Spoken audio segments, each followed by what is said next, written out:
Hey YouTube, first off, and if you're watching this video, I apologize ahead of time because I'm using a cell phone. My GoPro's dead and it's probably going to shake around a bit, so I'm going to try to keep it as short as I can. What I wanted to talk about today is LS swapping a 4th generation Corvette, or better known as a C4 Corvette, specifically an early C4 Corvette. So this, what you're looking at, is my 1984 Corvette. I am 41 years old now, and I've owned this car since I was 18. So I bought it back in 98. So I've had it for a long time. I've had a lot of different engines in the car, just because I love wrenching on stuff. But as you can see right here, this is an LS6. So this is an aluminum block, 5.7 liter LS6 intake. Now this is cammed and a bunch of other upgrades, but that's neither here nor there. 243 heads and all that. And you can also tell if you look in there, I've got coilovers on it, but that's neither here nor there. What I wanted to do is make a video because I hear a lot of misconceptions or a lot of misinformation about LS swaps in C4s. And I wanted to address some of those. And I really wanted to give my perspective on an after the fact. You can watch videos all day on how to LS swap anything. This is not that video. This is things that I would have done differently, or maybe some things I would have done the same, that would be cost effective or have made my life easier, or hopefully make your life easier. Ways to do this in a cheap and effective way. This engine right now is putting about 400 horsepower to the wheels. And I have a Dana 44 in the back with 373s. It's also being fed through a 4L80E transmission, which this car right now is on a 4-post lift. I will throw this up in the air and show you how I got all that to fit here later on. One word of warning, I don't have a clue about video editing, so you're going to have to wait as my lift goes up and down and things like that. But that's, I'm a redneck with a camera. What do you want? So if someone asks me, and I'm on the Corvette forum quite a bit, and if someone asks a question about LS swapping a C4 Corvette, and assuming, and I am referring to this in a street car application, not a race car, not a drag car, not a show car. This is for a normal working guy wants a fast street car and he has a C4 to work with. How do you do it? Well, I think an LS swap in a C4 is easy. And I've made this comment before and people think I'm nuts. Well, I'm going to tell you why I think it's easy. First off, before I get into that, the first thing you need to decide is the purpose of the car. And like I said, this is for the people whose purpose is they want a fast street car. They want a car that does burnouts and they can have fun in and genuinely enjoy and have some reliability. And they don't want to spend a lot of money on that. First thing you got to address is what I call the foundation of the car. And what do I mean by that? Is the rest of the car suited for the motor that you want to put in it? Now, in my case, I knew eventually I was going to be building way more power than a Dana 36 would realistically be able to handle. And let's be realistic, the 307 gears they put in these things stock are god-awful. And I really feel for you guys that have 259s. You're even worse. If you're debating an LS swap in one of these cars, you should have already had a gear swap done. Don't even waste your time or your money doing any engine upgrades or swap until you change gears. And that's just a fact. 373s are a great combination for a street car. If you don't want to go quite that high, you could go 354s or whatever, but something between 350, 370, whatever, there's tons of different options out there. Now, if you have a standard car, camera's not focusing. If your car is a standard shift, that changes the conversation a little bit as far as what gear ratio you want to, but still something better than 307s is a must. Again, in a street car application. I don't think anybody watching this is out trying to set some world speed records, okay? So first things first, I bought a Dana 44 off of a Corvette forum member years ago, probably 20 years ago or close to it. And when I got it, he had already had a Richmond 373 gear set professionally. The rear end was professionally built and already swapped in. So I got lucky. I bought a polyurethane bushing kit, and I upgraded the whole rear end of the car, put it all in. So that was my start of my foundation. In my opinion, I would say in an LS, you've got the same horsepower really as you do torque at your peak. So if you hear me use horsepower and torque interchangeably, that's kind of why. If you're making 400 horsepower, and that would be crankshaft horsepower or less, you could probably get away with a Dana 36 all day long. And I think a lot of other forum members on Corvette forums specifically agree with that. It's a ballpark number. I'm not going to tell you your 400 horsepower Corvette is not going to toast the Dana 36. It also depends on if you're in your tires more than anything, and this is assuming street tires. But if you think you're going to put more than 400 horsepower to the wheels, you probably want to spend the money and upgrade that Dana 40 or Dana 36 to a Dana 44. This is assuming you have an automatic car or you have an 84 like this one. 84s had Dana 36s in them no matter if they were standard or automatic. It didn't matter. If you already have a stick shift car from 85 to 96, then it doesn't matter. You already have a Dana 44, so count yourself lucky. But this is for the guys that have automatics. And I say that because whether you acknowledge this or not, the vast majority of these cars are automatic. I think in my time of going to car shows and really being around these things, I have truly only seen a handful of them in person that were standards. I know they're out there. I read you guys talking about them. I've certainly have not seen a lot of them. Maybe it's a Pennsylvania thing. They were all automatics. I don't know. And I'm okay with that. I have no issue with the car being an automatic. I genuinely enjoy it being an automatic, actually. I kind of prefer it. So, but that's your preference. So your differential is the first thing you need to address. You need to ask yourself, what gear ratio do I want? Do I need to upgrade to a Dana 44? Next being the transmission. If you have an automatic, don't waste your time with what came in it. The 700R4 is a hot pile of garbage. It can never be turned into anything other than a hot pile of garbage. Don't waste your time with a 700R4 and an LS swap. There's no reason for it. If you look, and I know you're going to see my messy garage, that black mass under my workbench is actually a garbage bag on a little pallet thing that I built. And in that is the 4L60E that I originally had in this car that came out of a 2002 Camaro. It worked okay. When the motor was stock, no cam, it worked awesome. This block that's in this, I said it was an LS6. This block is actually from an LS1. I had originally bought an LS1 with a 4L60, and I put a converter in it and a cam and all that, and then 243 heads and effectively made an LS6. So no, it is not an original LS6, but where it counts intake and heads, really, it is. And the LS1 and the LS6 have the same crank and pistons. So for the most part, it is an LS6. It's just now this has a much larger cam than a stock LS6. So anyway, I ran the 4L60 for a while. The 4L60 will fit right in these cars, no major issue. The only problem is the C-beam, okay?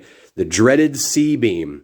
And I have my original adapter, at least I did. Well, I don't know what I did with it now, but that's okay. I'll show you the one that I made for the car. It's not difficult to adapt the C-beam to work with whatever transmission you want. What you need is to go online and purchase some steel. You need some 4.5-inch, 1/4-inch thick, mild box steel. You need some creativity. You need a welder, and you may need to go back and forth to your local Tractor Supply or Home Depot for some odds and ends and some stock steel, things like that. One welder that I'll point out that works exceptionally well, whether you want to believe me or not, this little guy right here. This is a little 110 flux core titanium MIG welder. I guess it's not MIG, it's flux core. This thing does amazing work on thinner materials, I would say up to a 1/4 inch. For anything more heavy duty than that, I use this guy. I've got a 225 amp Lincoln Buzzbox stick welder that I've used for years. So these welders are not very expensive. If your excuse is that you can't weld, then learn. Don't waste your money paying someone to do that part for you. Welding is not hard. It just takes a little time and some practice. If you're not willing to do that, then you're not willing to do an LS swap. It's as simple as that. If you can't fabricate your own small parts and your own things, then this swap is not going to be worth it for you. You need to take that step. Take a night class in welding if you have to. Have a friend come over and show you the basics. In 1 to 2 days, you can be a good enough welder to make the adapter that you would need to bolt onto your C-beam to put in whatever transmission you want. It's not hard, guys. It's really not. If you're working on cars to this level, you need to be able to weld anyway. I mean, how do you work on an exhaust if you can't weld it? I fabricated a C-beam for the 4L60. If you're using a 4L60, your factory drive shaft will work just fine. You can reuse your factory drive shaft. You can reuse, it's because it's the same length as the 700R4. You can reuse your C-beam. You will probably have to drill new holes in your C-beam to match up with your new adapter that you fabricated. Done deal. Fits right in. Now, if you're using a Dana 44, you will need a Dana 44 drive shaft or have your automatic drive shaft shortened. I don't recommend that. The reason for that, if you look at prices in your area, to shorten an aluminum drive shaft for most shops to balance it and everything like that is going to be right around $300. That seems to be the price point, at least in my area, what I ran into. I spent $250 to have Action Machine in, I believe they're in Illinois. I'd have to look. I'll verify that and put it in the comments. But Action Machine, if you just Google Action Machine drive shafts, they pop right up. These people are amazing. They are incredibly high quality shop. I believe the head machinist there, his name is Bob Guzman. He will walk you through exactly what you need. He sold me a forged steel 1350 yoke drive shaft made of 4130 DOM steel tube for $250 shipped. This is a brand new steel drive shaft that is way stronger than anything I would ever need. And I asked him, why are you preaching the steel drive shaft? You guys make aluminum shafts. And he said, in all the longer the drive shaft is in this car in a street application, your weight difference is only like 1.5 pounds between the two. And he said that it just doesn't make sense. He's like, if this was a drag car where you're trying to get every bit of speed out of it, yeah, go aluminum. But in the drive shaft itself, especially mine is 4L80 swap, so my shaft's even shorter. That sounded funny. But my drive shaft is even shorter, so for mine specifically, it made even less sense. So if you're going 4L60, you can either use a stock drive shaft or just have a new one cut. Go steel. Then you don't have to worry about special coated U-joints and all that kind of fun stuff. You can just use standard greaseless U-joints and call it a day. Again, I would still say 4L60 is the same as the Dana 36. You've got that 400 horsepower limit, and that would kind of be a ballpark number of where you want to be. If you're going to be over that, the 4L60 is a bad decision, and so is the Dana 36.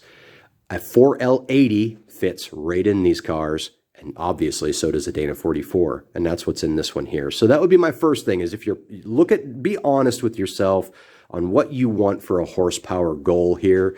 If 400 horsepower at the crank is what you're after to go do burnouts and have fun, and trust me, that is a lot of fun, then you can do this on a budget, man. You go to a junkyard like You Pull and Pay in Pittsburgh, actually has a 50% off sale this weekend. They're amazing to deal with. You could go pull an LS, and you could go pull a 4L60 out of a two-wheel drive work van, and you could have this thing up and running in a pretty short period of time and have well under $1,000 into the motor and the transmission. Yes, you heard me right. Well under $1,000, and that includes a camshaft and some performance upgrades at that. I'll divert your attention to, for example, this engine that's on my engine stand here in front of you. This is the motor that I'm going to be swapping into this car probably in about another month and a half. It's going to be my winter project. This is a built, ported, and cammed LQ9 that has 799 heads and right around 11-to-1 compression. I've got an LS3 water pump and a C4 Corvette oil pan on it. Yeah, I've got some money wrapped up into this, but I've got Hastings rings in it gap for nitrous, and it should put about $650 to the wheels, maybe a bit more on spray. And I'll talk about how I'm going to control that because I'm using a progressive controller for that. So this is me being ridiculous, right? You don't need all this to LS swap. And here's the thing. This is still a junkyard motor. I pulled an LQ9 out of a junkyard. I pulled it apart. I stuffed in fresh bearings, fresh rings, honed it myself. You can see my ball hone right up there. Honed it all myself, plastic gauged it myself, put it all together myself, ported the heads myself, CC checked the heads myself, pocket ported them all myself, decked them myself. All this was done here in this garage all by myself. I didn't outsource any of that. The more of that work you have to outsource and do like that, you're just throwing money away. So what's that mean? Is this thing going to hold up? Is it going to last? Is it going to work? I don't know. That's the fun of it. If a thing blows up on me, I just look at what blew up and I figure out what I did wrong. And if it does, then I swap a cammed LS6 back in it. So I still kind of win. This is a hobby for me, and this is the heart of hot rodding. This is what we do. If you're spending $4 and $5 grand on a motor, you're missing the point. You just are. Anyway, this motor aside, because this is not a typical what most people are going to be LS swapping into these cars. I'll talk a little bit about exhaust. Now, my headers are pretty rough, and please don't mind the zip ties that are holding my spark plug wires out of the way. The headers that are in this are from Street and Performance. They are now out of business. Not great. If you come across an old set of these, probably pass. These are 1 5/8 primary, 2.5-inch collector exhaust, and they're fairly short. I guess you'd call it a mid-length header. I don't know. They're not full length. They're long tubes. They do fit in the car pretty well. On the passenger side, I believe, there's a tiny little corner and a collector flange I had to grind off a little bit, but they did fit. They're supposed to be jet hot coated. You can see how great that jet hot coating holds up. Oh boy, look at that.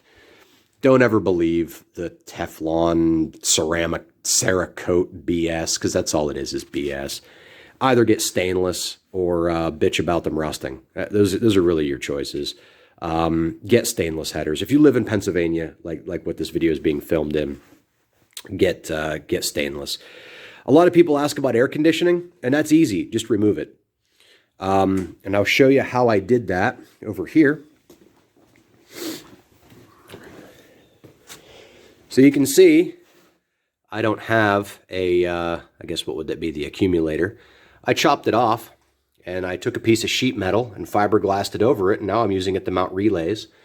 I don't have air conditioning in the car because it's a waste of time. Now, you guys living in New Mexico or California or Texas or wherever, I feel bad for you, man. But to me, I take that roof off, I just drive faster. I've never had working air conditioning in this car, and I don't, living in Pennsylvania, I don't ever need it. 80 degrees here is scorching hot. I mean, that's a hot summer day. So you just take the top off and you enjoy the car. You don't use air conditioning. And I've never had a performance car with it. So those of you asking about air conditioning, I can't help you. I have no idea. I don't have solutions for you there. My answer to that is just remove it. One other thing I want to talk about, and this is pretty well documented on the forum in several different places. I don't know if you're going to be able to see that without a light on. No, you're not going to be able to see it. The water pump, the factory LS water pump hits right on the side of the frame, right in here. And I know you can't see that, but that's okay. The way to fix that is, and I'm going to try to I'll get a light here. And like I said, sorry about my lack of editing ability, and you're going to have to be subject to me probably getting sick watching my camera bounce around all over the place. There we go. So you can see what I did. I just threaded in some pipe fittings right in the side of the factory water pump, and I have that going to my heater core. Okay, and you can see it actually looks in the video a lot closer than it really is. There, we can see it like that. You can see how far away it actually is that way. If you skip that step, it won't fit. Okay, you're not going to be able to get that to fit in there and attach your heater core. So maybe you live in a hot climate and you don't need a heater core. Maybe you're opposite of me and you need air conditioning and not a heater core. Can't answer that. But if you do need a heater core, that's how to do it. Some people have asked me about radiators. The factory radiator didn't do badly for me. It worked just fine until it leaked, which was no fault of the LS swap, obviously. It was just age. So instead of putting a factory one back in it for about the same price, I went with a Griffin 2-core racing universal radiator from Summit Racing. And I took some measurements, and you can approach this some different ways. And if you have an early generation C4 versus a late generation, these are different part numbers that you're going to need. And I don't have the part number here in front of me, but if you search on the Corvette forum, there's a couple people that have talked about it. The Griffin fits right in with the factory upper shroud, as you can see. I did have to cut the fiberglass there a little bit to get it to fit in, but it's not that big of a deal. I did have to make new rubber feet for the top and the bottom of the radiator to sit into. And what I ended up doing is I went to Harbor Freight and I got those big rubber wheel chalk blocks. They're just a big solid rubber triangle that are meant to go behind your wheels so it doesn't roll backwards in a parking lot. I chopped those up and used those kind of as just a rubber stock material. And they work great to make feet once they're cut up. Made a mess in my garage because I cut it with a Sawzall, but fit right in, holds the radiator nice and secure in big, thick, heavy rubber, works great. And now my car never sees 200 degrees, ever. The temperatures drop pretty substantially with this radiator, but again, I have no air conditioning, so I have nothing in front of my, no evaporator, I guess. I'm probably calling the AC names all wrong, but you get the idea. I don't have anything in front of my radiator. I do, however, have an enormous transmission cooler in front of my radiator because the Griffin aftermarket radiators don't have any provision for transmission cooling. So you do need a separate cooler for that. And you can see these braided steel lines right there. That's what that's for.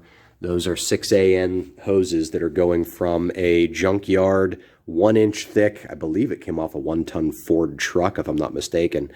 That I put in the front of it. So I'll lift this up in the air, and I will show you that here in a minute. And again, I apologize. You're going to be along for the ride as this thing goes up in the air and all that fun stuff. You know, and as far as which engine you pick, this is the other thing that kills me about LS stuff. Guys, it doesn't matter. It doesn't. Do not make the mistake I did and buy an LS1. This thing was expensive for literally no reason. I wasted a lot of money on what you're seeing in front of you. Yeah, it's fast, but you know what? There's junkyard truck motors that would be faster or just as the same level of performance for 1/10 the money. Do not buy an LS1 or an LS2 or an LS3. Avoid the hell out of those. The reason is I could have bought if I wanted aluminum like this one, I could have bought an L33 or better yet, one of the later generation aluminum 5.3 liters that already come with 243 heads. The only thing I have to swap out is an intake manifold. I can buy those motors all day long from my local salvage yard. Well, local in Pittsburgh, it's about an hour and a half drive for me, for about $300 with a warranty for $300. Now that's going to have 100,000 miles on it. And some people argue and say, I would never put an engine with 100,000 miles in my Corvette. Well, I want you to think about it. How much do you drive the thing? How many miles in reality are you going to put on an LS swapped C4 Corvette and the rest of the time you own the car or the rest of the time you live? 40,000 miles? 50,000? 100,000? I doubt it. Most of those trucks that have those engines survive easily to 250,000 miles. The junkyard's littered with Silverados with 250,000 miles on them. You pull a motor that has 100,000, there's a lot of life in that motor for in a Corvette. Chances are you're not going to kill it from over miles. That's just not what's going to happen. So throw a cam in it. Remember, don't look at your cam bearings because that's what makes them bad. Those of you that watch Sloppy Mechanics will get that joke. So what I'll do now, I'm going to throw this up in the air, and I'll show you real quick what I did to get the 4L80E in the car, and then we'll take a look. No, wait, scratch that. I'm going to look inside the car here first, because there's some things inside the car that I want to mention. One big issue, C4 specific in these, and sorry my car's so dirty. This is not a show car. One thing that is C4 specific in these that becomes an issue is the gauges. If you're wanting to keep your factory cluster, this becomes a whole lot harder. It really does. What I did, I should have grabbed my light. I made steel inserts just mild steel plate that I use construction adhesive to glue to the back side of the plastic bezel. Then in here, I have a steel plate that I put indicating lights in, little LED indicating lights. I have a check engine light. I bought them off eBay. They look like the traditional idiot lights that you have in any car. And I have turn signals here, and I have the high beam indicator in the center. So I have all my indicating lights, speedo tack. These gauges are all Intellitronics. And then I have over here the other set of gauges. So if I turn this on, sorry, it's so blurry. You can see now I have a blinking light there. That's actually my check engine light. And you're not going to be able to see the detail of it because my camera sucks. But you have a check engine light that's blinking. And then right there to the right, you have the alternator or the battery warning light, because I used a resistor. I used the coil of a relay as a resistor in series with the alternator winding, and then I use to act as a resistor, and then I used the contacts of that relay to activate an LED on my dash, so that way I have, I know that was overcomplicated, but it was cheap, and that way I have an indicating light. So I have Intellitronics gauges. If you're not going to go aftermarket and you're just hell-bent on using the factory cluster, this swap gets a lot harder, man. I really encourage you guys, give up on the factory cluster and gauges. Go Intellitronics or VDO, avoid Autometer. Autometer quality has gone downhill so bad in the last few years. I can't recommend them. I've tried, and I've never actually successfully had an Autometer set of gauges ever work properly. Hollies are great, but they're so expensive. That brings me to, what do I use for engine management? In the factory ECU location, I have a Holley Terminator X ECU. So it's up under the hush panel here under the dash. Okay, so I bought a Holley Terminator X Max, which allows you transmission control, engine control. It gives you inputs and outputs for all this stuff as far as your gauges go. You have, right now I have a data cable plugged in. I have a CAN bus cable just sticking out of the dash right here that I can plug into. Now that's for the laptop. When you want to do data logging or plug your laptop into it for tuning, it comes with this little touch screen, which is really handy. You can put on it any gauge you want to, or a lot of different functions, but you are a little limited in what you can program in with the Holley on the touch screen. It is a lot easier to use a Windows-based laptop. One drawback, if you're a tech nerd like I am, unfortunately, you do have to use Windows. You do not have the ability to use Linux or Mac or anything else. If you're a Linux guy like I am, you can run Holley EFI in Wine, but it's picky. There's some functions that will give you a little bit of issue here and there. And yes, I just closed that hood one-handed while holding a phone because I'm awesome. Okay, so I want to throw this up in the air real quick, and sorry this is so long, and it's going to take a minute. This is my 4-post lift that I put in my garage, kind of just for fun, and I have it marked here on the side how far I can take the car. So we're going to lift her up, and then I'm going to show you underside of the car how we put it in. Now, as far as mounting the engine at all, I just use cheap eBay motor mount plates. Nothing special. Just regular run-of-the-mill, off eBay plate kit. I did have to use the thinnest plates I could find. I think they were only, if memory serves, they may have been ½ inch thick or less. I really don't remember exactly. But I know they were very thin, and the reason is I could not, with the thicker aluminum plates that I originally had bought from Speed and Performance, I could not get those to fit on the factory motor mounts. They just wouldn't go. So what I had to do, I couldn't get the holes to line up on the factory motor mounts was the problem. So what I had to do was buy super thin steel motor mount adapter plates, and they were just a cheapie off eBay. And then I had to open up the holes ever so slightly on the factory motor mounts. I bought brand new biscuits, if you want to call them that, the motor mount biscuits. Those of you guys who have swapped out motors on Corvettes know what I'm talking about. Sorry, camera's all over the place. Okay. So I bought brand new motor mounts, and then I had to open up the holes just a little bit to get that to fit, all right? Something else I want to talk about, and you can see my motor mount plates right there, okay? So no, I didn't paint them. They're rusty. They look like ass, but they work. Here's an issue I ran into in an 84, and I've heard some of you guys have not had this issue. I have no idea. This front cross member. My oil pan, this is a Camaro oil pan. This is an F-body 2002 oil pan. When I dropped the motor in, it hit that front cross member, and it hit it bad. So what I did is I cut and notched and welded in a panel so it would clear that oil pan. And sorry, there's a leaf in there. It's fall right now, so there's leaves everywhere in Pennsylvania. But you can see, and the welds aren't great, but it doesn't have to be. It just holds it in there. So not difficult to do. You know, I just had to cut a notch, and then I took a chunk of steel and welded it in. I probably went a lot bigger than I needed to, but the oil pan, it was hitting that oil pan pretty bad.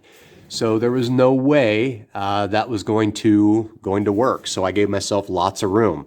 I've heard some people say they had this issue and others say that they didn't. Most say they don't. So I'm wondering if it's because my motor mount plates set the motor lower than most. I just don't know. But this might be an issue that you run into. But again, not a difficult fix. The only problem I really ran into was I cut my notch so low that when I went to lower the car, my spring wouldn't fit. And that was part of why I went with coilovers in the front. So moving back, the Camaro, or F-body rather, oil pan is okay. But in an early C4, you can tell that oil pan is slightly below that cross member, and that does not give me a warm fuzzy feeling, especially being that it's a cast aluminum part. So you might want to consider a C6 oil pan, or just live dangerously and like I did and put this one in because it's cheap and they work. The Holley pan is maybe like a 1/4 inch shorter, and it might help, but I don't know if you can see all these lines in here. I'm scraping it all the time because the car is lowered. So moving back, talking about scraping stuff. There we go. Your transmission pan is going to be probably your lowest point, especially if you do a 4L80 like I did. This is an early gen oil pan on a late model transmission, which does require you to use the early 4L80E filter. It's not right, but it does work. If you're trying to put a big, deep truck pan on here, forget about it. It's never going to happen, okay? Oops, and I just realized that cable is, oh no, we're good. So this is 2.5 inch exhaust I've got coming down through.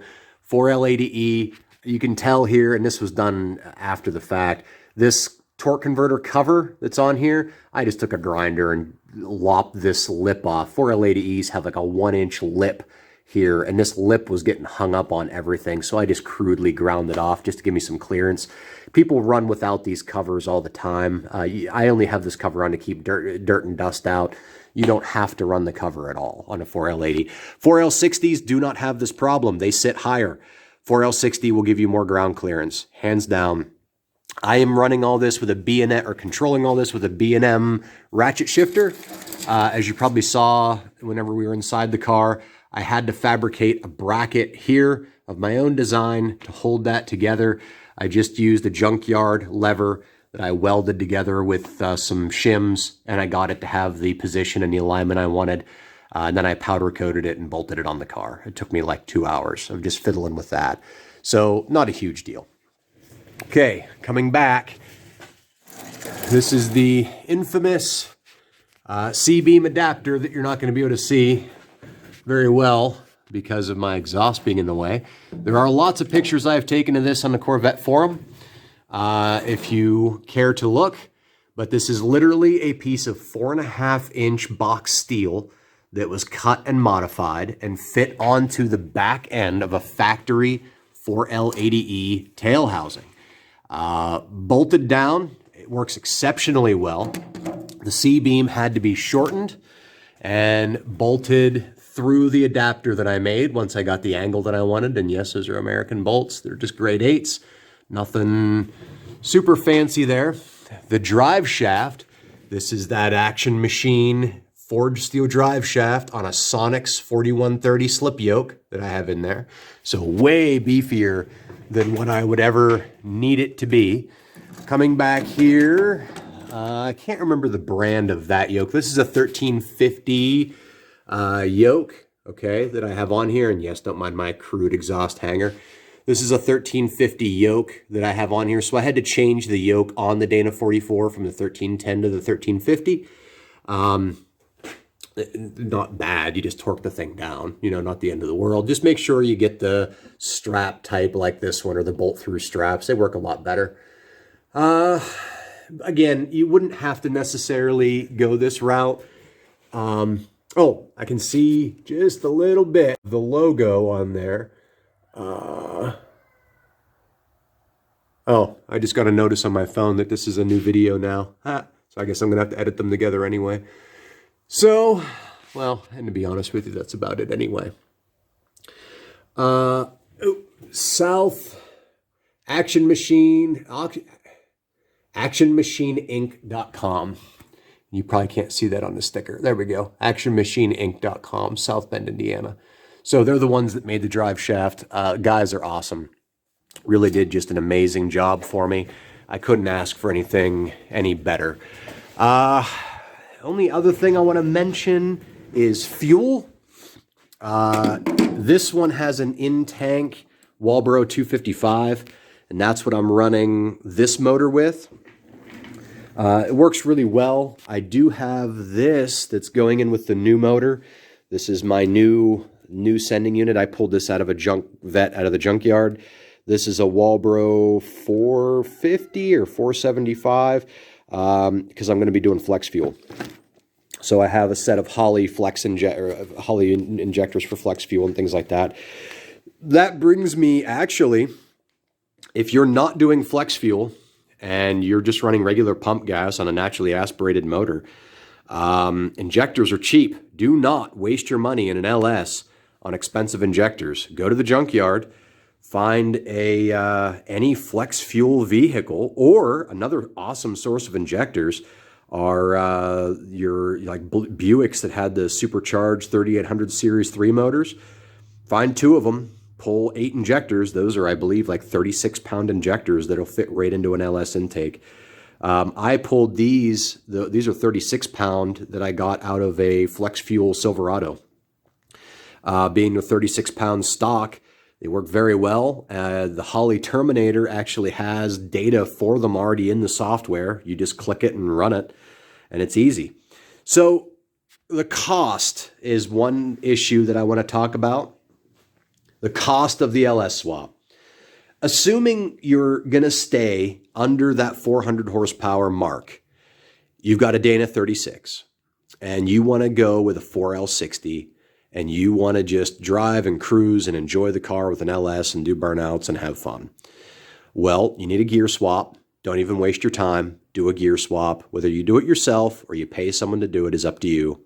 Do a gear swap. Put 373s or something like that in the car. Go to a you-pull-it style junkyard. Do not go to a full-service salvage yard. They will rip you off. You Pull and Pay is an amazing one. Here in Pennsylvania, we also have Novies. You've got a couple other ones. Johnny's You-Pull-Its in Altoona is another good source. In Ohio, Youngstown You-Pull-It is another great facility. But if you have your pick, You Pull and Pay is a franchise. They're actually owned by one of the largest steel recyclers in the world. Their prices are impossible to beat. I bought that motor with that 4L80E transmission for $200 plus tax. And it was out of a running van, running and driving.